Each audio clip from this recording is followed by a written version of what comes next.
Have you ever heard someone say that in a room of just 23 people, there's a 50% chance that 2 of those people have the same birthday? This is known as the birthday paradox. You might think at first, how does that make any sense? Aren't there 365 days that people could have birthdays? No way 23 people was enough. Well, let's take a look at the calculations to see if this is actually true.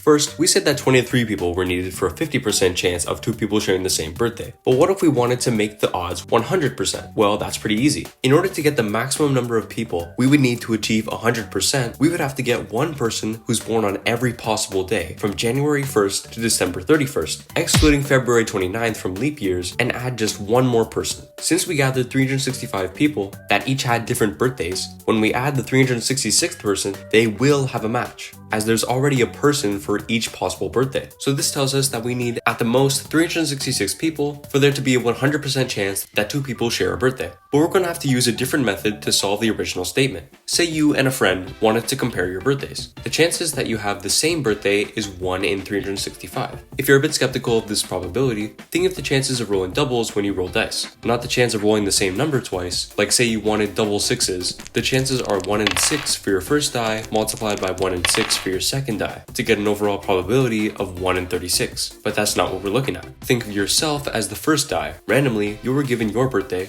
like the die randomly rolled a 2, for example. Now, we only care about the second die, or the second person being your friend. When you roll the second die, the chances it rolls a 2, like the first die, are 1 in 6. And this is the same chance of rolling doubles in any scenario, meaning that also in any scenario, the chances of you having the same birthday as one other person is 1 in 365. And then we can also say that the chance of 2 people having different birthdays is 364 over 365, which is about 99.73%. But what if 2 more of your friends came over? Before, when it was just you and your friend, there was only one comparison of birthdays to make, since you can only compare your birthday with theirs, and them comparing their birthday with yours is the same thing. But now that we have 4 people in total, there are many comparisons to make. First, you make 3 comparisons, one with each friend. Then the first friend will only have to make 2 comparisons, as he already compared with you, leaving just friends 2 and 3. Next, friend 2 only has to make 1 comparison with friend 3, since you and friend 1 already compared with him.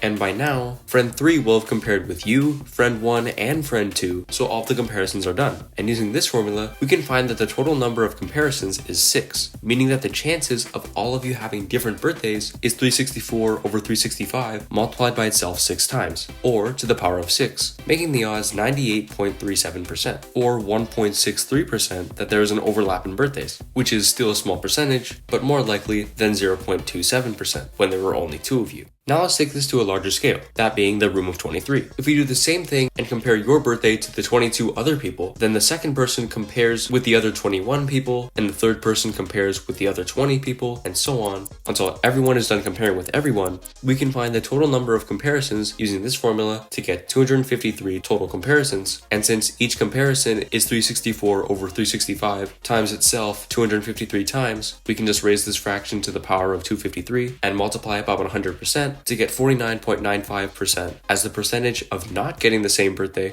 meaning the percentage of getting a pair with the same birthday is 50.05%, meaning that the original statement was actually true.